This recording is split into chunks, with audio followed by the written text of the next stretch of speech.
আল্লাহ তাআলা আমাদের উপর সর্বশ্রেষ্ঠ যে নেয়ামত বর্ষণ করেছেন, সেই নেয়ামতটি হলো কোরআন। আল্লাহ তাআলা কোরআনে নিজেই বলেছেন, লাকাদ মান্নাল্লাহু আলাল মুমিনিনা ইয বাআসা ফীহিম রাসূলাম মিনহুম ইয়াতলু আলাইহিম আয়াতিহি ওয়া ইউযাক্কিহিম ওয়া ইউআল্লিমুহুমুল কিতাবা ওয়াল হিকমা ওয়া ইন কানু মিন ক্বাবলু লাফী যালালিম মুবিন।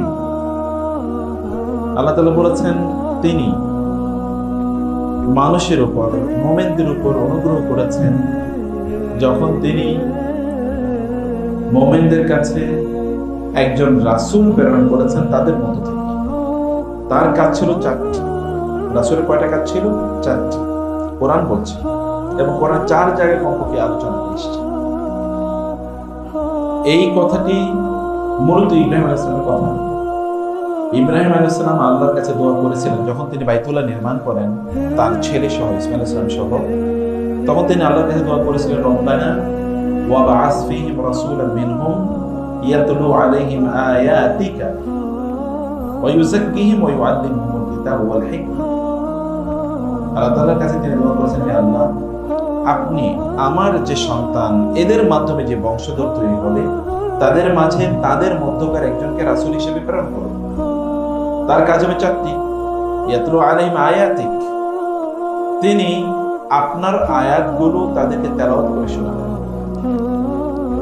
ওয়া ইউযাক্কিহিম, তাদেরকে পবিত্র করবেন।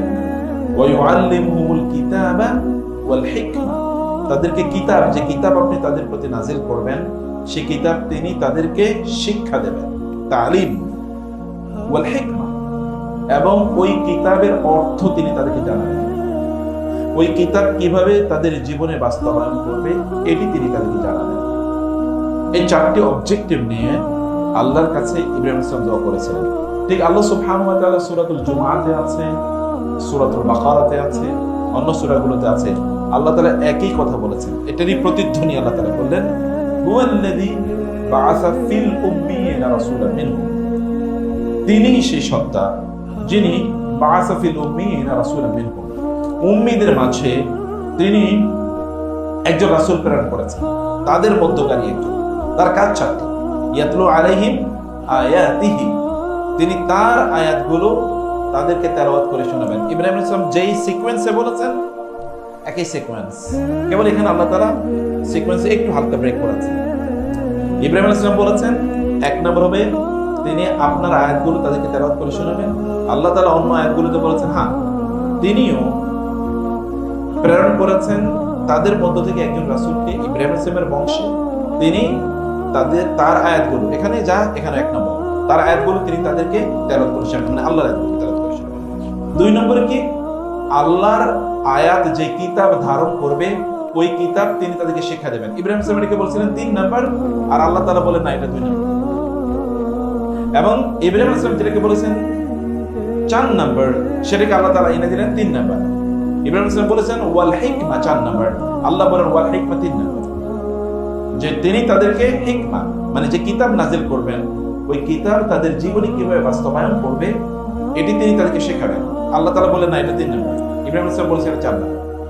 আর আল্লাহ সুবহানাহু ওয়া তাআলা যেটাকে ইব্রাহিম আলাইহিস সালাম যেটাকে 2 নম্বরে বলেছেন, আল্লাহ তাআলা ওটাকে নিয়ে গেলেন 4 নম্বর, মানে রেজাল্ট হিসেবে, ফলাফল। ইব্রাহিম আলাইহিস সালাম বলেছেন ওয়া ইউযাক্কিহিম, তিনি তাদেরকে পবিত্র করবেন।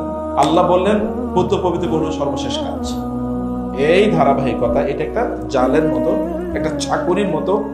এই কিতাবে, যে কিতাব তিনি তাদেরকে পাঠ করে শোনাবেন, তাদেরকে কিভাবে পাঠ করবে সেটা তিনি শেখাবেন, এর অর্থ কি, জীবনে কিভাবে বাস্তবায়ন করবে তিনি এটা শেখাবেন।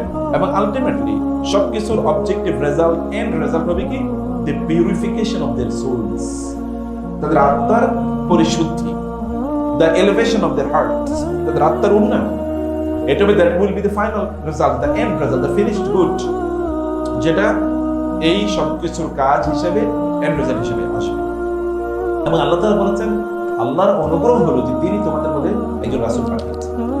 রাসূলের কাজ হচ্ছে এই, এবং কাজগুলো দেখেন, এই কাজগুলো সবই রিভলভিং অ্যারাউন্ড দি কোরআন, কোরআনকে কেন্দ্র করে সব হচ্ছে। আল্লাহ রাসূল কি করেছেন? তিনি মানুষকে কোরআন তেলাওয়াত করে শোনাতেন। This is his first responsibility. মানুষ যখন আসতো, ওয়ালিদ ইবনে মুগিরা অথবা শোবা অথবা আপনার আরবদের বিখ্যাত কুরাইশদের বড় বড় নেতারা যেমন শোবা অথবা ওয়ালিদ অথবা আবু সুফিয়ান অথবা আবু জাহল অথবা আল আখনাস, এরা কি করেছে? এরা রাসূলুল্লাহ সাল্লাল্লাহু আলাইহি ওয়াসাল্লামের কাছে আসতো, আপনি এটা বন্ধ করেন, কিসের নতুন কথাবার্তা নিয়ে এসছেন, নতুন ধর্ম, আমাদের মধ্যে বিভক্তি বিভাজন তৈরি হচ্ছে, আমরা আগে কত সুন্দর দিন কাটাইতাম, সবাই একসাথে থাকতাম, এখন আপনি এসে কি হয়েছে, এটা বিভক্ত হয়ে গেছে, আপনি এগুলো বন্ধ করেন, তাহলে আমরা আগের মতো একসাথে থাকতে পারবো, মূর্তি পূজা করবো, মদ খাইবো, গান গাইবো। এখন আপনি আসার পরে এগুলো সব বন্ধ হয়ে গেছে, তাই না? রাসূল সাল্লাল্লাহু আলাইহি ওয়াসাল্লাম তাদেরকে বললেন, একটু বসো, শোনেন আমি কি বলি। বলেছে ঠিক আছে, তখন তিনি কোরআন তেলাওয়াত করা শুরু করে দিলেন। আউযু বিল্লাহি মিনাশ শাইতানির রাজীম, বিসমিল্লাহির রহমানির রহিম, হামিম, তিলকা আয়াতুল কিতাবিল মুবিন। ওয়ালিদ মানে আগে ছিল এরকম, এখন এরকম হয়ে গেছে, শুনতেছে শুনতেছে শুনতেছে শুনতেছে। রাসূলুল্লাহ সাল্লাল্লাহু আলাইহি ওয়াসাল্লাম বললেন, যদি তারা আপনার বিরোধিতা করে থেকে বিরত না থাকে, তাইলে তাদেরকে আপনি সেই সতর্ক করুন, সেই শাস্তির সতর্ক করুন যে শাস্তি আদ এবং সামুদ জাতির উপর এসেছে, ওইরকম শাস্তি তাদের উপর আসবে, এরকম সতর্ক করুন। যখনই তিনি এটা বললেন, তখনই ওয়ালিদ গিয়ে তাড়াতাড়ি তার মুখ থেমে ধরলেন, না মোহাম্মদ আর বলেন না, আর বললেন না। এর আগে যখন তিনি তেলাওয়াত করছিলেন, তখন ওয়ালিদ রাসূল সাল্লাল্লাহু আলাইহি ওয়াসাল্লাম সিজদার আয়াত সেখানে রাসূল সাল্লাল্লাহু আলাইহি ওয়াসাল্লাম সিজদা লুটিয়ে পড়লেন, ওয়ালিদ তার পিছনে সিজদা দিয়ে দিয়েছে। বুঝতে পারেন, they were so impacted by the Quran যে তারা রাসূলের সাথে সাথে সাথে সিজদায় লুটিয়ে পড়তে হয়েছে, বাধ্য হয়েছে তারা। মুসাব ইবনে উমার রাদিয়াল্লাহু কি করেছেন? রাসূল সাল্লাল্লাহু আলাইহি ওয়াসাল্লাম এর মক্কার সবচেয়ে সুদর্শন, সবচেয়ে স্মার্ট এবং সবচেয়ে এলিট, সবচেয়ে অর্থবিত্তশালী এই যুবক ইসলাম গ্রহণ করার পর তার মা বলেছে যে তুমি যদি ইসলাম ত্যাগ না করো, প্রথমে বন্দি করে রেখেছে, পরে মা বলছে আমি আত্মহত্যা করবো, আমি না খেয়ে মারা যাবো, ইত্যকার এরপরে একেবারে বলছে তোমাকে আমার সকল সম্পদ থেকে বঞ্চিত করবো, তারপর তুমি এটা বন্ধ করো। কেউ তিনি বললেন যে মা, যদি এমনও হয় যে আপনি সব কিছু থেকে আমাকে বঞ্চিত করেন, এমন আপনি তুমি আমি না খেলে তুমি যদি এই ধর্ম ত্যাগ না করতে, আমি কিন্তু আত্মহত্যা করে মারা যাবো না খেয়ে। মা, আমি চিন্তা করে দেখলাম তুমি যদি মারাও যাও এবং তুমি যদি আরো 100 বারও মারা যাও, তাহলে আমার কিচ্ছু করার নেই, আমি এই ধর্ম ত্যাগ করতে পারবো, আমি এটা ত্যাগ করতে পারবো। এরপরে মা দেখলো যে না, এর তো আসলে কোনোভাবে ঠেকানো যায়, তিনি বলেন যে কোনোভাবে বন্দিশালা থেকে তিনি বের হয়ে গেলেন। তারপরে সরাসরি চলে গেলেন মদিনা। যে তিনি করতেন ইয়াং ম্যান, মানুষকে কেবল কোরআন তেলাওয়াত করে শোনাতেন, আর কিছু কেবল কোরআন তেলাওয়াত করে শোনাতেন। মদিনার সবচেয়ে বিখ্যাত দুজন মানুষ সাদ ইবনে মুআজ রাদিয়াল্লাহু তাআলা, যার মৃত্যুর কারণে কি আরশ কেঁপে ইহতাজ্জা আরশুর রহমান বিমাউতি সাদ ইবনে মুআজ রাদিয়াল্লাহু তাআলা। সাদ ইবনে মুআজের মৃত্যুতে আরশ কেঁপে উঠেছিল, আল্লাহর আরশ কেঁপে উঠেছে, সহিহ হাদিসে, বুখারী হাদিস, রাসূলুল্লাহ সাল্লাল্লাহু আলাইহি ওয়াসাল্লাম বলেছেন। আরেকজন হচ্ছে উসাইদ ইবনে হুদায়র রাদিয়াল্লাহু তাআলা, বিখ্যাত এই দুইজন ব্যক্তি। তারা দুজনেই আগে এই দুজন বন্ধু, এবং তারা হচ্ছে আরবের বিভিন্ন গোত্রের, মানে মদিনার আলাইকুম আসসালাম, মদিনার বিভিন্ন গোত্রের তারা হচ্ছে গোত্র প্রধান। এরা হচ্ছে গোত্র প্রধান। এরা বলল যে তারা দুজন আলোচনা করছিল, একজন ওই তুমি কি শুনেছো ওই যে মক্কা থেকে কি এক ছেলে, সে তো সবাইকে তার নতুন যে ধর্ম ব্যবস্থা সে বলছে এটার মধ্যে সবাইকে নিয়ে যাচ্ছে, কয়দিন পরে তো তোমার পক্ষে আর কোনো লোক থাকবে, বলো কি? হ্যাঁ, তোমার বংশের লোকেরও তার মতামত গ্রহণ করেছে এবং তার আদর্শ গ্রহণ করেছে, বলো কি?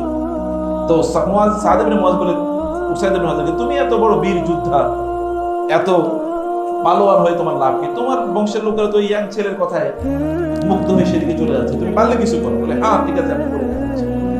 তিনি তারপরে বাসায় গেলেন, তলোয়ার নিয়ে প্রস্তুতি নিয়ে তারপরে গেলেন, তারা মেরে ফেললেন। গিয়ে দেখলেন তিনি কয়েকজনকে নিয়ে বসে আছেন, তাদেরকে দিনের কথা বলছেন।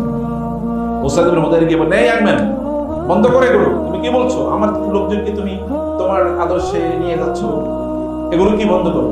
তিনি বলেন, আপনি এত রাগান্বিত হয়ে আমার কথা শুনুন, যদি আমার কথা আপনার ভালো না লাগে তাহলে আপনার যা মনে হচ্ছে তা করবেন, কিন্তু আগে কথা তো আমার কথা শুনেন আগে। আমি কি বলি সেটা মনোযোগ দিয়ে শুনেন। ওস্তাদ বলল, হ্যাঁ তো ইয়াং ম্যান দেখে খুবই বুদ্ধিমান, এ তো আমার ইনভাইট করতেছে, আমি যেন মনোযোগ দিয়ে তার কথা শুনি। আচ্ছা ঠিক আছে, তুমি কি বলবো বলো, শুনি। তিনি আর কিছু বলেন, তিনি বলেন যে আমি যা বলি তা একটু আপনাকে শোনাই। এরপরে তিনি কোরআন তেলাওয়াত করা শুরু করলেন। ওসাইদ ইবনে হুদাইর তিনি স্তম্ভিত হয়ে গেলেন। বলে কি ইয়ার এই বাচ্চা ছেলে যে বলে কি এরকম কথা তো জীবনে কোনোদিন শুনি। স্তম্ভিত হয়ে গেলেন। তখন পরে বলেন, তুমি এগুলো কি বলছো? বলে আমরা এগুলোই তো বলি। আর কিছু বলো না? না এগুলোই তো বলি। এগুলো কি? এগুলো হচ্ছে আল্লাহর পক্ষ থেকে আল্লাহর নবীর কাছে আগত বাণী। তাই যদি হয়ে থাকে তাহলে তুমি যা বলছো তাই সত্য। তাহলে তোমাদের ধর্মে দীক্ষিত হলে কি করতে হবে? বলে কিছুই করা লাগবে না, আপনি কেবল গোসল করে আসেন, নতুন জামা কাপড় পরে আসেন, এরপরে আমি আপনাকে বলে দেবো কিভাবে ইসলাম গ্রহণ করবেন। তিনি বলেন তাড়াতাড়ি দৌড়ে তিনি গোসল করে নতুন জামা কাপড় পরে এসে বললেন, আমার তাড়াতাড়ি তুমি যা বলো এগুলো আমাকে শিখিয়ে দাও, এবং তুমি যে ধর্ম পালন করছো সেটাকে আমাকে শেখাও, সেখানে আমি দীক্ষিত করো। তিনি বলেন, আপনি বলেন শুধু আশহাদু আল্লা ইলাহা ইল্লাল্লাহ ওয়া আশহাদু আন্না মুহাম্মাদান আবদুহু ওয়া রাসূলুহু। এই যে উসাইদ ইবনে হুদাইর এখান থেকে গেলেন না, কেবল একবার কোরআন শুনেছেন মুসাব ইবনে উমাইয়ার মুখ থেকে, আর তার জীবনে কোরআন এক মুহূর্তের জন্য ছাড়েন।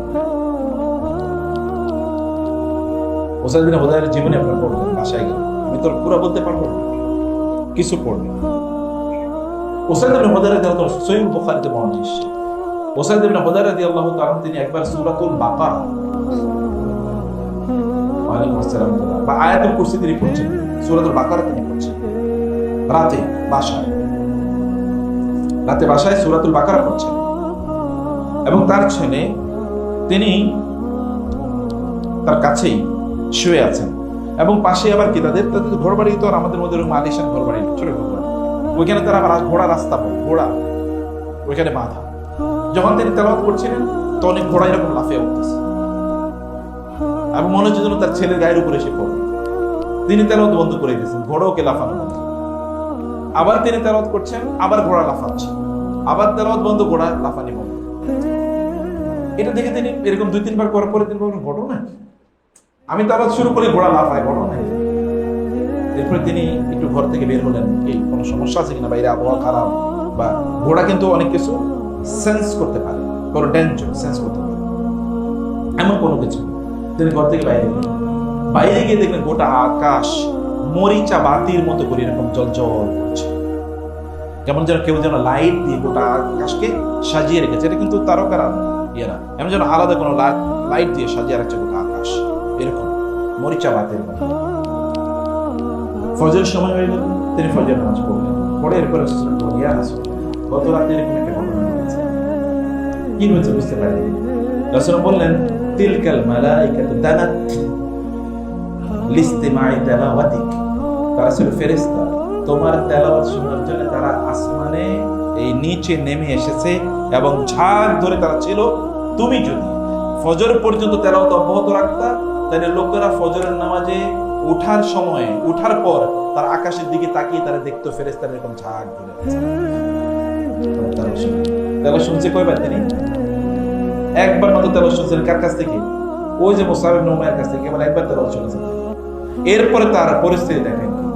আর আরেকজন তো মুসাব ইবনে উমাইয়ার এর কাছ থেকে আরেকজন নেতার কথা বলি, মরিদের আরেক নেতা, এই উসাইদ ইবনে হুদাইরের বন্ধু, এবং তিনি তার জীবনে কখনোই মানে কি একামা অবস্থায়, কি মুসাফির অবস্থায়, কি মুকিম অবস্থায়, কোন অবস্থায় তিনি কোরআন ছাড়তেন না। কোরআনের সাথে তিনি এইভাবে তার নিজকে নিবেদিত করে রাখতেন। কোরআনের মর্যাদা তিনি এরকম পেয়েছেন। এমনকি যখন তিনি এখান থেকে ওই যে তার বন্ধু তারা পাঠায়, 2 বন্ধু কিন্তু বসে আছে, এবং ঠিক আছে তুমি আসো, তুমি কি ফলাফল নিয়ে আসবে, আমি আছি এখানে, তুমি কিছু একটা করে নিলে আমি করবো, তোমার করা লাগবে না, আমি যা করার করছি। তিনি তো এর মধ্যে কি, যখন তিনি এখান থেকে গেলেন তখন সাদ বিন মুয়াজ তাকে দেখুন, কি তাগাইয়ার আওয়াজ, কি ব্যাপার, তুমি গেলা এক চেহারায়, ফিরলা এক চেহারায়, কি ঘটনা কি, তুমি না তারে মারতে গেলা? বলে হ্যাঁ আমি যা করে কইরাছি, কিন্তু তোমার জন্য তো বড় ডেঞ্জারাস খবর আছে। বলে কি? বলে তোমার গোষ্ঠীর বিভিন্ন লোকের নিয়ে দেখি সে মিটিং করতেছে, এবং যা পরিস্থিতি তোমার গোষ্ঠীর লোকেরা কিন্তু তার ধর্মে দেখি করে যায়। তুমি যাই কিছু করো, আমি তো আমার কাম সাইরে আসছি, এবার তুমি যাও। তুমি তোমার লোকের বাঁচাও, কিছু করো। সাদ বলে কি এত বড় সাহস! তিনি ওই আগের মতো মানে পোশাক যুদ্ধের পোশাক পরে টলার নিয়ে তিনি যাচ্ছেন তাকে মারার জন্য। গিয়ে যখন তিনি বলেন, তুই ছোকরা তুমি বলো কি এগুলো, এরকম ল্যাঙ্গুয়েজ আর কি আমরা যেমন বলি, বলে আমি তো কিছুই বলি না, আমি তো কি বলি আপনি শুনেন, বসেন, আপনার যদি খারাপ লাগে তাহলে আপনার যা মনে চায় তাই করি। আগে তিনি তো বুদ্ধিমান মানুষ, তিনি তো আবু জাহেলের মতো জাহেল না, বুদ্ধিমান মানুষ। ঠিক আছে, ভালোই তো বলছেন ইয়াং ম্যান, ঠিক আছে আমি একটু বসে, আপনি বলেন কি বলতে চান।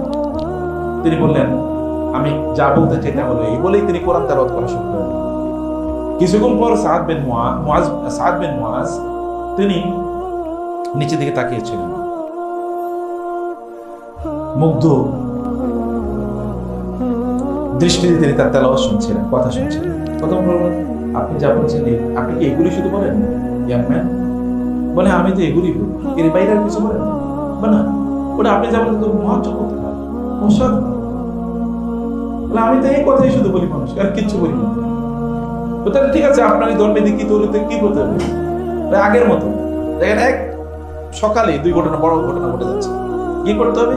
করতে হবে যে আপনি যান, গোসল করেন, পবিত্র হয়ে আসেন, তারপরে পবিত্র জামা কাপড় পরে আসেন, এরপরে আপনি এই করতে পারেন কিছু। তিনি গেলেন, পবিত্র হয়ে আসেন, এবং তিনি তার হাতে ইসলাম গ্রহণ করলেন, তিনি এই আগের মতো। আর এরপরে 6 বছর তিনি বেঁচেছিলেন। কোরআনের সাথে তার রিলেশন এমন স্ট্রং হলো, যখন তিনি মারা যান তখন আল্লাহর আরশ পর্যন্ত গেছে। এখন দেখেন তো, আমরা এই যে কিছু মানুষ, আপনারা যারা এখানে আছেন এর ভেতরে এবং বাইরে, আমরা কিছু মানুষ তো কত বছর পর্যন্ত কোরআন করছি, কেউ কোরআনের সাথে আমাদের এরকম রিলেশন দিচ্ছে। কোরআনকে আপনি ফিল করেন কিনা বলেন? কোরআনকে আপনি ফিল করেন কিনা? মাঝে মাঝে আমার অনেক আলোচনা আমি বলি, আয়েশা রাদিয়াল্লাহু তাআলা রাসূলের স্ত্রী, যেই ঘরে কোরআন নাজিল হয়েছে, সর্বশেষ রাসূল যখন ইন্তেকাল করেন তখন আয়েশা রাদিয়াল্লাহু তাআলা এর ঘরে তিনি, এবং আয়েশা রাদিয়াল্লাহু কোলে তিনি মারা গেছেন। রাসূলের ইন্তেকাল হয়েছে আয়েশা রাদিয়াল্লাহু কোলে, তার ঘরে, তখন কিন্তু কোরআন নাজিল হয়। এবং তিনি প্রতিমধ্যে আয়েশা রাদিয়াল্লাহু তাআলাকে কেন্দ্র করে তো কোরআন নাজিল হয়েছে, নাকি হয়েছে কিনা? কোন সূরা? সূরা আহজাব। আর কেউ বলেন? হ্যাঁ, সূরা নূহ। ইন্নাল লাযীনা জাউ বিল ইফকি উসবাতুম মিনকুম লা তাহসাবুহু শাররান লাকুম বাল হুয়া খায়রুন লাকুম লিকুল্লি ইমরিইন মিনহুম মাকতাসাবা মিনাল ইসম ওয়াল্লাযী তাওয়াল্লা কিবরাহু মিনহুম লাহু আযাবুন আলীম। সূরা আয়েশা রাদিয়াল্লাহু কেন্দ্র। সে আয়েশা রাদিয়াল্লাহু তাআলা আনহা, তিনি যখন ঘুমাতে যাওয়ার সময়, শোয়ার সময় তিনি বলতেন, হ্যাঁ তিনি আল মুসহাফ, হ্যাঁ তিনি কিতাব, হ্যাঁ তিনি আল কিতাব, কিতাবটা নিয়ে আসবে, কিতাবটা নিয়ে আসবে। কিতাব মানে কি? বই। কিসের বই? ম্যাথমেটিক্সের বই, নাকি বায়োলজির বই, অথবা সায়েন্সের বই, কমার্সের বই, আর্টসের বই, লিটারেচারের বই। বই মানে তো বই, কিতাব। আমাদের পূর্বপুরুষরা সালফে সালেহিন তারা কিতাব বলতে বুঝতেন একটাই, সেটা নাম কি? যালিকাল কিতাবু লা রাইবা ফিহি। কিতাব কয়টা? এক। তিলকা আয়াতুল কুরআন ওয়া কিতাবিন মুবিন। তিলকা আয়াতুল কিতাবি ওয়া কুরআনিন মুবিন। কিতাব বলতে একটাই বুঝতো সালাফা, হাতিনি আল কিতাব, হাতিনি আল কিতাব। কিতাব নিয়ে আসো, কিতাব নিয়ে আসো। ওটা কোরআন, যেটা রাসূলুল্লাহ সাল্লাল্লাহু আলাইহি ওয়াসাল্লাম এর সংকলন, এবং আবু বকর রাদিয়াল্লাহু তাআলা সেটাকে প্রথম সংকলন করেন, এবং ওসমান রাদিয়াল্লাহু তাআলা তাকে কি চূড়ান্ত সংকলন করেন। এই কিতাবটা নিয়ে আসেন, এবং তিনি তার বুকের উপর এটাকে রেখে তারপরে তিনি ঘুমিয়ে পড়তেন। আল্লাহর কিতাব কোরআন। আবু জাহেলের ছেলে ইকরামা রাদিয়াল্লাহু তাআলা ইসলাম গ্রহণ করেন মক্কা বিজয়ের বছর, সেই বছর মক্কা বিজয়ের পরে তিনি ইসলাম গ্রহণ করেন। এরপরে তিনি আল্লাহর কিতাব, এর আগে কোনোদিন আল্লাহর কিতাব পড়েন না, কিন্তু এই শুরু করলেন। শুরু করার পর যে মজা পেলেন, স্বাদ পেলেন, তিনি যখনই কোরআন, যখনই সময় পেতেন, যুদ্ধের মধ্যে তার গোটা সময় কেটেছে, কিন্তু যখনই সময় পেতেন তখনই আল্লাহর কিতাব নিয়ে বসতেন এবং পড়া শুরু করতেন। হাদা কিতাব রব্বি, হাদা কালাম রব্বি, হাদা কালাম রব্বি, this is the Kalam of my রব। এটা আমার রবের কিতাব। আনফরচুনেটলি আল্লাহ সুবহানাহু ওয়া তাআলা সূরাতুল হিজরের একেবারে শেষের আয়াতগুলো ভাষায় গিয়ে পড়বেন। অনুবাদ শুনুন। ফালা উকসিমু আলাল মুকতাসিমিন। আল্লাহ তাআলা বলেছেন ওয়ালাকাদ আতাইনাকা সাবআন মিনাল মাসানি ওয়াল কুরআনুল আযীম। কুরআন কি? কুরআন মানে কি? আপনি কুরআন কি মনে করছেন? ফালা উকসিমু বিমাওয়াকি'ন নুজুম ওয়া ইন্নাহু লাকাসামুন লাউ তা'লামুনা আযীম ইন্নাহু লাকুরআনুন কারীমুন ফি কিতাবিম মাকনুন লা ইয়ামাসসুহু ইল্লাল মুতাহহারুন তানযীলুম মির রাব্বিল আলামিন আফাবিহাযাল হাদীসি আনতুম মুদহিনুন وتجعلون رزقكم أنكم تكذبون فلولا إن كنتم غير مدينين ترجعونها إن كنتم صادقين। আল্লাহ তাআলা বলছেন ফালা উকসিমু বিমাওয়াকি'ন নুজুম, আমি আসমানের তারকাগুলোর পতনের স্থান নিয়ে শপথ করে বলছি ইন্নাহু লাকাসামুন লাউ তা'লামুনা আযীম। তোমরা যদি বুঝতে আমি কত বিশাল কসম করছি। ইন্নাহু লাকুরআনুন কারীম, এটা কুরআনুল কারীম ফি কিতাবিন মাকনুন, এটা কিতাবের মধ্যে রয়েছে যা সংরক্ষিত। এরকম কিতাবের মধ্যে রয়েছে আল্লাহ তাআলা এই কোরআনকে সংরক্ষণ, আল্লাহ তাআলা কোরআনে শপথ করেছেন ইয়াসিন ওয়াল কুরআনিল হাকিম, কোরআনের শপথ করেছেন। এবং আল্লাহ সুবহানাহু বলেছেন ক্বাফ ওয়াল কুরআনিল মাজিদ বাল আজিবু আন জাআহুম মুনযিরুম মিনহুম ফাকাল কাফিরুন হাযা শাইউন আযীম। অবাক কাণ্ড, লাউলা উনজিলা হাযাল কুরআনু আলা রাজুলিন মিনাল ক্বরিয়াতাইনি আযীম। এই বিশাল কোরআন মুহাম্মদের উপর কেন নাযিল? এটা কেন আমাদের উপর নাযিল?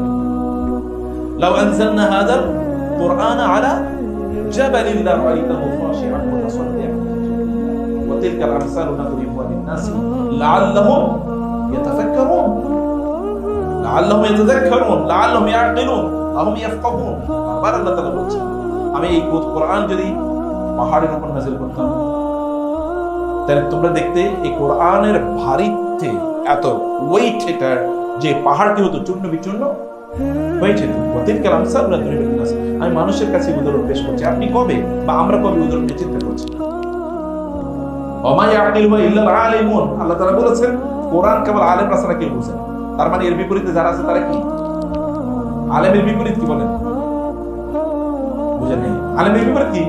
জাহেল। অতএব যারা কোরআন বুঝে না তারা জাহেল। আল্লাহ বলছেন ওমা ইয়াকিলু ইল্লা আলিমুন। এই কারণে সাহাবায়ে কেরাম, সালফে সালেহ, তাবেঈন, তাবেঈনরা তারা কোরআন না বুঝলে তারা মনে করত জাহেল, সর্বনাশ।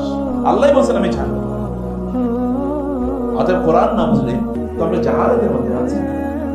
কারণ কোরআন আমরা না পড়ি না আমরা বুঝি। রাসূল সাল্লাল্লাহু আলাইহি ওয়াসাল্লাম এক নম্বর কাজ ছিল কোরআন তেলাওয়াত করে শোনানো। কেন তেলাওয়াত করে শোনানো? কেন প্রয়োজন কি ছিল? তিনি তো একটা কিতাব এই যাও তোমরা এটা পড়ো করতে পারতেন না? তেলাওয়াত করে কেন শোনাতেন বলেন তো? কি কারণে তেলাওয়াত করে শোনাতেন?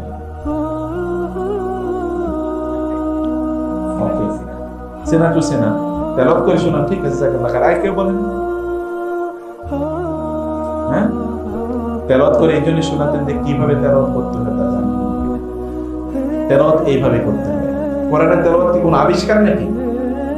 বুঝেননি? কোরআন তেলাওয়াত কি তাওকীফি।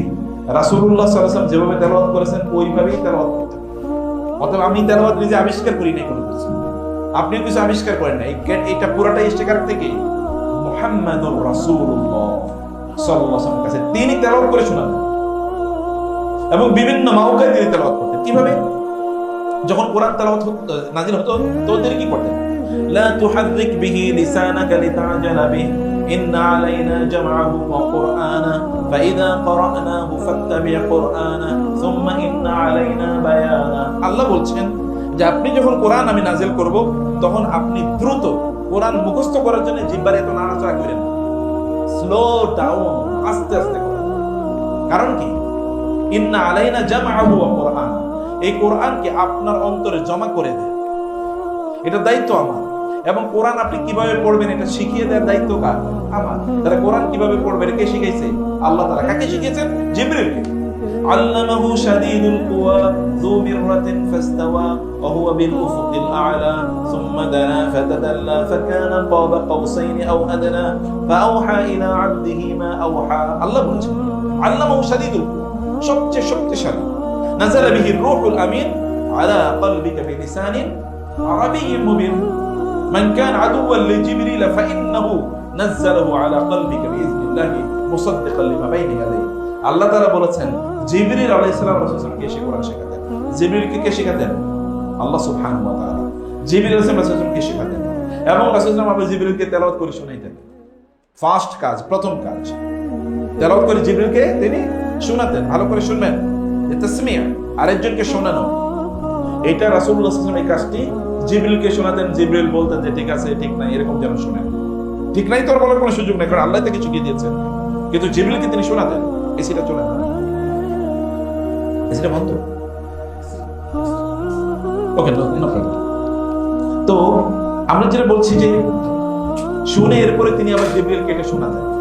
আল্লাহ সুবহানাহু ওয়া তাআলা সেই কথাই বলেছেন কোরআন, যে ইন্না আলাইনা জামআহু ওয়া কুরআন আল্লামাহু শাদীদুল কুওয়া। আর রাসূলুল্লাহ সাল্লাল্লাহু আলাইহি ওয়াসাল্লাম সহিহুল বুখারীর একটা বিখ্যাত হাদিস আছে, সেই হাদিসে তিনি এই কথাই বলেছেন। আব্দুল্লাহ ইবনে আব্বাস রাদিয়াল্লাহু তাআলা তিনি বর্ণনা করছেন, কানা রাসূলুল্লাহ আজওয়াদান নাস ওয়া কানা আজওয়াদা মা ইয়াকুনু ফি রমাদান হিনা ইয়ালকাহু জিবরিল ওয়া কানা জিবরিল ইয়ালকাহু ফি কুল্লি লাইলাতিন মিন রমাদান ফায়ুদারিসুহুল কুরআন। প্রতি রমাদানে জিবরিল রাসূলের কাছে আসতেন এবং দুইজন মিলে মুদারাসা করতেন। মুদারাসা এটা হচ্ছে বাবুল মুফাআলা। মুফাআলা মানে হচ্ছে একজন করবে আরেকজন শুনবে, আরেকজন করবে আরেকজন শুনবে। এইভাবে রাসূলুল্লাহ সাল্লাল্লাহু আলাইহি ওয়াসাল্লাম কোরআন তেলাওয়াত করে শোনাতেন। এখন আপনারা বলেন, এখানে যারা আছেন, আপনারা কয়জনের কোরআন তেলাওয়াত শুনেছেন? যে আমার তেলাওয়াতটা শুদ্ধ আছে কিনা শুনেন তো।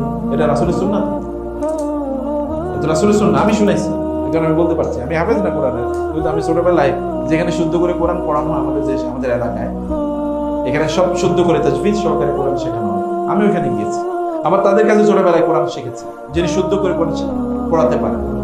তার কাছে আমি একেবারে ছোটবেলায় স্কুলে যাওয়ার আগ পর্যন্ত ওইখানে পড়েছি। যেখানে যুগ যুগ ধরে ওলামায়ে কেরামরা তারা কি করেছেন, তারা সর্বপ্রথম কি শিখেছেন বলেন তো? কোরআন। সর্বপ্রথম শিখেছেন এই কোরআন। কারণ আমরা তো সর্বপ্রথম কোরআন শিখি না, আমরা সর্বপ্রথম কোরআন শিখি না, এবং কোরআন শেখাকে আমরা কোনো গুরুত্ব প্রদান করি। এবং এই কারণে রাসূলুল্লাহ সাল্লাল্লাহু আলাইহি ওয়াসাল্লাম সেই কথা তিনি বিদায় হজে ভাষণে তিনি বলেছেন, তারাক্তু ফিকুম আমরাইন লান তাদিল্লু মা তামাসসাকতুম বিহিমা কিতাবাল্লাহি ওয়া সুন্নাত রাসূলি। আমি তোমাদের জন্য দুটো জিনিস রেখে যাচ্ছি, এগুলোকে তোমরা শক্ত করে ধরে রাখলে পথভ্রষ্ট হবে না। একটা কি? আল্লাহর কিতাব। এখন আল্লাহর কিতাবের শক্ত করে ধরে রাখছি কি? কয়জন বলতে পারেন আজকে সকালে কোরআন পড়ছেন? এরা যারা হাত তোলেন, আজকে সকালে কোরআন, আপনারা হাত তোলেন, কোরআন পড়ছেন? আমি হাত তোলাম, আমি পড়ছি। কোন দূর পড়ছেন বলেন? এই তো সূরা হাশর পড়ছেন। ওটা তো বেদাতি পড়াটা পড়ছেন নাকি? হ্যাঁ, বেদাতিটা পড়েন নাই তো? যেন ফজরের পরে সূরা হাশরের শেষ দিন আয়াত পড়তে হবে। শেষ দিন আয়াত নাকি ওটা? হ্যাঁ, শেষের দিন আয়াত। ওটা কিন্তু সুন্নাহ সহিহ হাদিস দ্বারা প্রমাণিত না, তবে আমল করা যাবে না। তাই না? কি হচ্ছে তাহলে বলেন তো? এই যে আমরা এতগুলো মানুষ, তাই রাসূল সাল্লাল্লাহু আলাইহি ওয়াসাল্লাম যে বলছেন আমি রেখে গেলাম দুইটা জিনিস, কই ধরে রাখছি? কই? যে ব্যক্তি ফজরের পরে কোরআন পড়ে না কমপক্ষে 1 ঘন্টা, তার তো পুরো দিনই ভুল, তার গোটা দিনই ভুল করতে হবে নিশ্চিত। লেখা রাখেন, দুনিয়া না দেখলেও আখেরাতে গিয়ে দেখবেন। কমপক্ষে 2-3 পারা পড়তে হবে, কমপক্ষে 1 ঘন্টা পড়তে হবে যদি চান পারা, যদি বরকত চান। আমি আমার অনেক আলোচনা যে বক্তব্য বলি, জিয়া আল মুকাদ্দাসি, সার্চ দিয়ে দেখবেন গুগলে, জিয়া আল মুকাদ্দাসি, দুইয়া আল মুকাদ্দাসি। এই পৃথিবীর সব মানে মুসলমানদের মধ্যে যারা হাদিস নিয়ে সবচেয়ে বড় কাজ করেছেন, যেমন বুখারী, মুসলিম, এদের প্যারালাল একটা ব্যক্তি নাম হচ্ছে জিয়া আল মুকাদ্দাসি। তিনি বলতেন, আমার ওস্তাদের কাছে আমি গেলাম, গিয়ে আমি তাকে বললাম হাদিস, আমি তো হাদিসের এক্সপার্ট হতে চাই, পণ্ডিত হতে চাই। কি হতে চাই? হাদিসের পণ্ডিত হতে চাই, আপনি আমাকে নাসিহা করেন। তিনি বলেন আকসির মিন তিলাওয়াতিল কোরআন, বেশি বেশি কোরআন পড়ুন। ভালো করে শুনুন, এখানে টিচাররা আছেন, এখানে বিভিন্ন স্কিলের লোকরা আছেন। উনি কিন্তু হাদিসের মুহাদ্দিস হতে চান, বলে আমি হাদিসের বড় পণ্ডিত হতে চাই। আমি কি করব? বলে তুমি আকসির মিন তিলাওয়াতিল কোরআন, কোরআন বেশি বেশি পড়ো। আমি হলে কি বলতাম? আমরা হলে কি বলতাম? বেশি হাদিস পড়ো। উনি হাদিসের এক্সপার্ট হবে। আর আল্লাহ বলছেন, যেমন আপনি বলেন আমি ম্যাথমেটিক্সের এক্সপার্ট হতে চাই। এখন কোন একজন আলেম আপনারা বললেন আপনি বেশি বেশি কোরআন পড়েন, এটা বলার পরে আপনি বলবেন এর মনে হয় পাবনা নিয়ে ভর্তি করানো লাগবে, যা অবস্থা দেখতেছি। কারণ আমি পড়তে চাই ম্যাথমেটিক্স, একেবারে কোরআন পড়তে। এ বলবে যে না আপনি বড় ম্যাথমেটিক্সের বই পড়েন, কোচিং করেন, ক্লাস করেন, কোর্সে ভর্তি হন, এরকম হাবিজাবি বলবে। কিন্তু উনি বলছে কোরআন পড়েন। উনি বলেন আকসির মিন তিলাওয়াতিল কোরআন, তুমি কোরআন বেশি বেশি তেলাওয়াত করো। ফাইন্নাহু ইয়াতায়াসসারু লাকা হিফজুল হাদিস আলা কাদরি মা তাকরাউ মিনাল কোরআন। তুমি তত বেশি হাদিস মুখস্থ করতে পারবা, হাদিসের তত বেশি এক্সপার্ট হবা যত বেশি কোরআন পড়বা। পড়বা কোরআন, কিন্তু এক্সপার্ট হবে কিসের? হাদিসের। তিনি বললেন ফারাআইতুহু যালিক, আমি এটা কি করলাম? দেখলাম। ওয়াজাররাবতুহু কাসিরান, আমি এটা পরীক্ষা করলাম আমার জীবনে যে ওস্তাদ যে বলছে কথা ঠিক কিনা। সুম্মা রাআইতু, অতঃপর আমি দেখলাম আমি যত বেশি কোরআন পড়ি তত হাদিস বেশি মুখস্থ হয়। কোরআন পড়া বাড়িয়ে দিচ্ছি, হাদিস বেশি মুখস্থ হয়ে যাচ্ছে। কোরআন পড়তেছি 3 ঘন্টা, হাদিস আধা ঘন্টার পরে, আধা ঘন্টা পড়লেই ওই 3 ঘন্টা পড়লে যা হইতো তার চেয়ে বেশি হয়ে যাচ্ছে। তারপরে আমি কোরআন পড়া আরো বাড়িয়ে দিলাম, এতে আমি হাদিসের পণ্ডিত হয়ে গেছি। কোরআন পড়ছে, হাদিস এর পণ্ডিত হচ্ছে।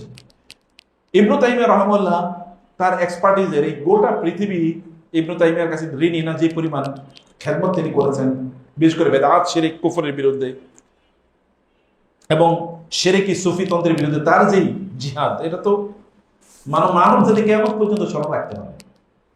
ইবনু তাইমিয়া রাহিমাহুল্লাহ তিনি তার কারাগারে, এবং কারাগারে কিন্তু খুব কষ্টের মধ্যে ছিলেন, কারণ তার ছাত্র ইবনুল কাইয়িম রাহিমাহুল্লাহ বলতেন, আমাদের যখন খুবই মন খারাপ হইতো অথবা ধরেন খুবই বিভিন্ন টেনশন অথবা বিভিন্ন ধরনের সমস্যা তৈরি হতো, তখন আমরা একটু কারাগারে যাইতাম ইবনু তাইমিয়ার দেখার জন্য। ওনারা দেখার পরে মন ভালো হয়ে যেত। কারাগারে ওনাকে দেখার পরে মনে হয় ভালো হতো যে একটা লোকের এত কষ্ট দিচ্ছে কারাগারে, তারপরে কি পরিমাণ হাসি খুশি।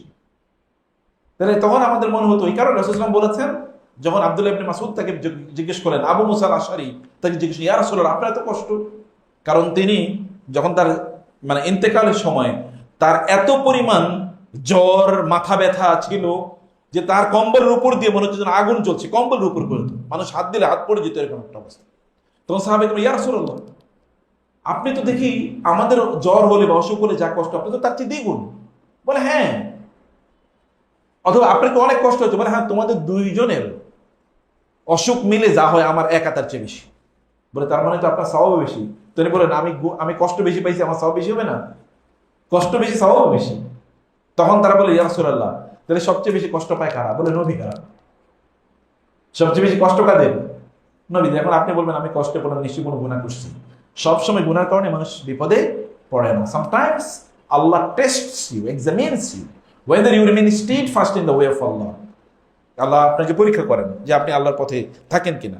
তিনি বললেন, এরপরে রাসূলুল্লাহ সাল্লাল্লাহু আলাইহি ওয়াসাল্লাম তার ইন্তেকালের আগে রাসূলুল্লাহ বললেন, তোমাদের কেউ যদি কোনোদিন বিপদে পড়ে তাহলে তোমরা আমার কষ্টের কথা মনে করিও, তাহলে তোমাদের কষ্ট দূর হয়ে যাবে।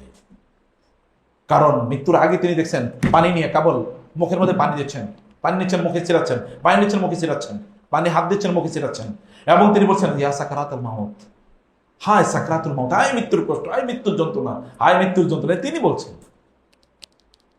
মৃত্যুর যন্ত্রণা এত কষ্ট, বলছেন তোমরা আমার কথা মনে পড়বে তাহলে তোমাদের কষ্ট হবে। অথবা এর আগে কি পরিমাণ হয়েছে, বাবা তার জন্মের আগে তার বাবা মারা গেছে, জন্মের 5 বছর পর মা মারা গেছে, তারপর জন্মের 8 বছর পর কে দাদা মারা গেছে, নাই কেউ। একজন মানুষ তো অরফান হয়, অরফান মানে কি ইয়াতিম হয়, কত লেভেলের ইয়াতিম, বাবা নাই, মা নাই, দাদাও নাই, দেখার মতো কেউ নাই, চাচার ঘরে বড় হচ্ছে, ভাই নাই, বোন নাই, একা। আবার এরকম সম্পদ যদি থাকতো তাহলে তা হতো, তাও নাই। কষ্টের লেভেল দেখছেন। এরপরে যখন তিনি 40 বছরে নবুয়তের দায়ী মিশনে যখন তিনি শুরু করলেন, মানুষকে দাওয়াত দিচ্ছেন, এই অবস্থায় লোকেরা তার উপর কি পরিমাণ জুলুম অত্যাচার করা শুরু করে দিল।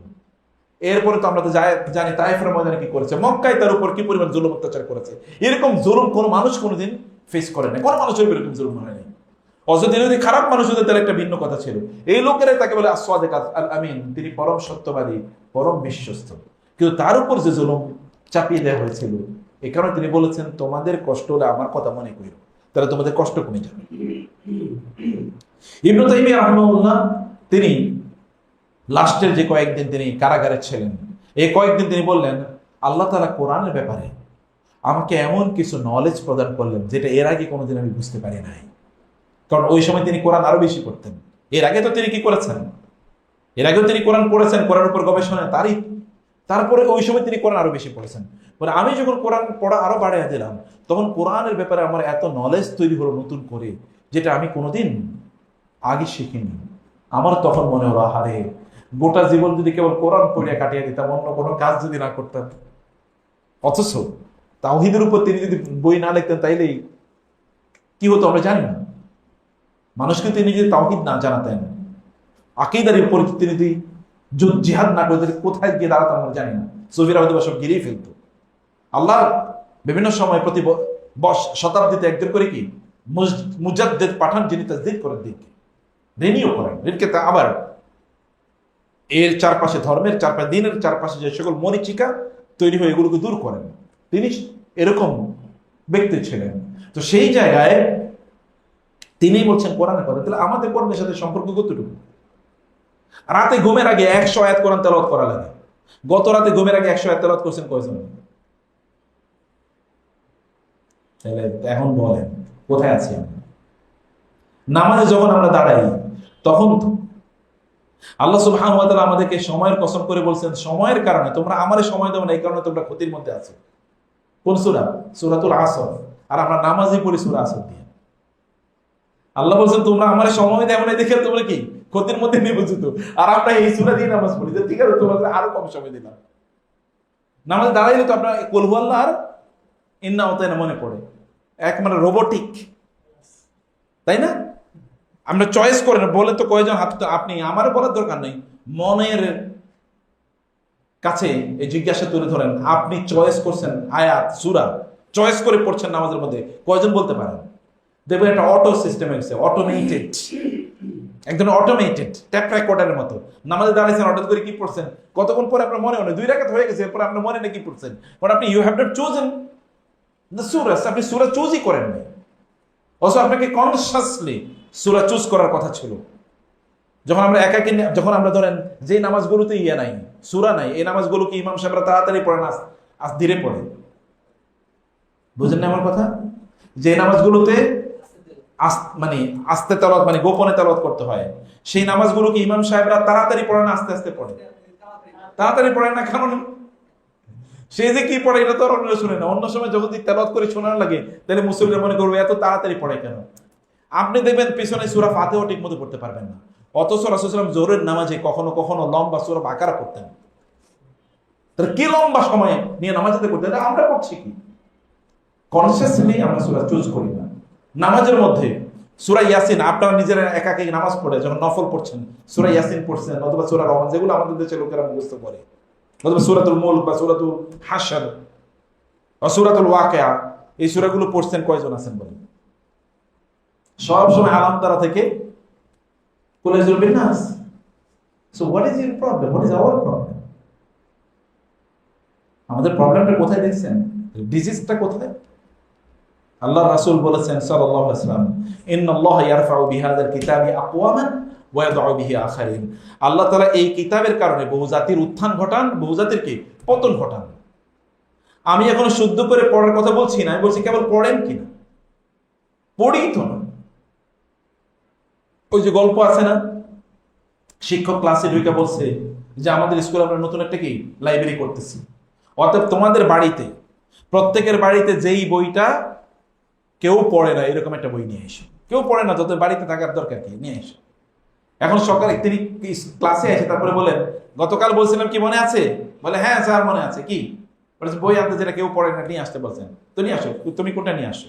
সে দেখাইছে, ওস্তাদ দেখলো এটার নাম কি,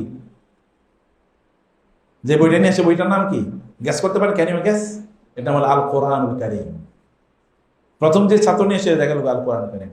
দ্বিতীয় জনে তুমি কি নিয়ে আসছো? ও যে বইটা বের করছে সেটার নাম কেউ বলতে পারবেন? ক্যান ইউ গ্যাস ইট? সেটাও আল কোরআনুল কারীম। 3 নম্বর জন তুমি কি নিয়ে আসছো? উনিও বের করছে আল কোরআনুল কারীম। 4 নম্বর তুমি কি নিয়ে আসছো? এও আল কোরআন। শেষের দিকে তুমি কি নিয়ে আসছো? এও দেখছে আল কোরআন। তিনি বলে তার মানে কি তোমরা সবাইকে একই বই নিয়ে আসছো নাকি? তো সবাই বই এরকম দেখাইছে, দেখো প্রত্যেকেই শুধু আল কোরআন নিয়ে আসছে, আর কিছু নাই। আপনার বাসাও দেখবেন এরকমই পরিস্থিতি। আমাদেরকে একবার এক জায়গায় প্রোগ্রামে গেছিলাম, তো বলছে যে এটা রংপুরের ওই দিকে রাখি। তো ওইখানে কয়েকজন মাওলানা সাহেব দাওয়াতি কাজে গেছেন তাদের বাসায়। তো বাসায় গিয়ে বলছে আপনাদের বাসায় কি কোরআন আছে নাকি? বলে না, কোরআন নেই তো বাসায়। তো কই কোরআন কই? বলে আমরা বাইরে একটা মাসা করে মাসার মধ্যে কোরআন রেখে দিছি। তোর কেন বাইরে মাসা করে রাখছেন? বলে আমরা বিয়ে করছি তো কয়েকদিন আগে, আমরা মাত্র বিয়ে করছি, আমাদের ঘরে কোরআন রাখা জায়েজ কিনা এটা বুঝতে পারি না, এই কারণে বাইরে মাসার মতো রেখে বিয়ে করছে নতুন, এই কারণে ঘরে কোরআন রাখলে আবার গুনাহ হয় কিনা এখন বাইরে মাসাই করে রেখেছে। যিনি গল্প বলছেন উনি নিজের ঘটনা বলছেন। মানুষের লেভেল এইরকম। আপনাদের বাসায় দেখবেন যেই বইয়ের পাতাগুলো ছিঁড়ে গেছে অথবা পাতাগুলো কি ভেঙে গেছে, ফেটে গেছে, কারণ অনেকদিন না ধরার কারণে ফেটে গেছে, এটার নাম কি? কোরআন। এটা রবীন্দ্রনাথের বই না, ওটা আপনি খুব সাজিয়ে সুন্দর করে রাখছেন, কিন্তু কোরআন নাই। কোরআন কখনই আমরা পড়ি না। যে ঘরে কোরআন পড়া হয় না ওই ঘরে থাকে কি? শয়তান। যে ঘরে কোরআন পড়ে না লোকেরা এই ঘরে থাকে শয়তান। আচ্ছা কোরআন পড়েন না ভালো কথা, কিন্তু কোরআন শুনেন কেন? আপনি বলেন আমি পড়ার সময় পান না, কিন্তু শোনার তো সময় আছে। গত 2-3 দিনের মধ্যে কোরআন শুনছেন তেলাওয়াত, নামাজের বাইরে, ইউটিউব থেকে অথবা ধরেন মোবাইলে কোনো অ্যাপস থেকে কোরআন শুনছেন, এক দুজন হাত তোলেন দিয়ে মাশাআল্লাহ, ও 2-3 জন বাহ কোরআন তেলাওয়াত শুনছেন, মোবাইল অ্যাপস থেকে শুনছেন বা ইউটিউব থেকে শুনছেন।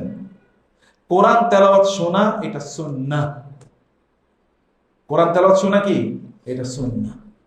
করার চেয়ে ওটা বেশি গুরুত্বপূর্ণ। রাসূল সাল্লাল্লাহু আলাইহি ওয়াসাল্লাম কোরআন তেলাওয়াত করতেন কাদের জন্য? ওই সাহাবীদেরকে শোনানোর জন্য। ইয়াতলু আলাইহিম, তাদেরকে তেলাওয়াত করে তিনি শোনাতেন। তার মানে শোনা এটা সাহাবায়ে কেরামের চরিত্র ছিল। কোরআন তেলাওয়াত শুনতে হয় বেশি বেশি করে, এবং কোরআন তেলাওয়াত শুনলে ইমপ্যাক্ট তৈরি হয়। আচ্ছা কোরআন তেলাওয়াত করে লোকেরা কাঁদে নাকি শুনে কাঁদে বলেন তো? কথাটা বুঝেন নাই আপনার আমার কথা? কোরআন তেলাওয়াত করে কাঁদে না শুনে কাঁদে? মোস্ট অফ দ্য পিপল শুনে কাঁদে না? এই যে আমরা যে পিছনে যখন মুসল্লিরা দেখেন মক্কা মদিনা যারা কাঁদে, ইমাম সাহেবদের চেয়ে বেশি কাঁদে কারা? মুসল্লিরা। আমি নিজে দেখছি ইমাম কিচ্ছু মানে উনি তেলাওয়াত করে যাচ্ছে কিন্তু মুসল্লির হুড়মুড় করে কাঁদতেছে। কোরআন তেলাওয়াত শুনলে ইমপ্যাক্ট বেশি হয়। কিন্তু আমরা তো কোরআন তেলাওয়াত শুনি না, এই সুন্নতি আমাদের মধ্যে নাই। ওয়াইযা সামিউ মা উনজিলা ইলা রাসূল কুল উহিয়া ইলাইয়া আন্নাহু ইসতামা'a নাফারুম মিনাল জিন্ন কত ওয়াইযা তুতলা আলাইহিম আয়াতুনা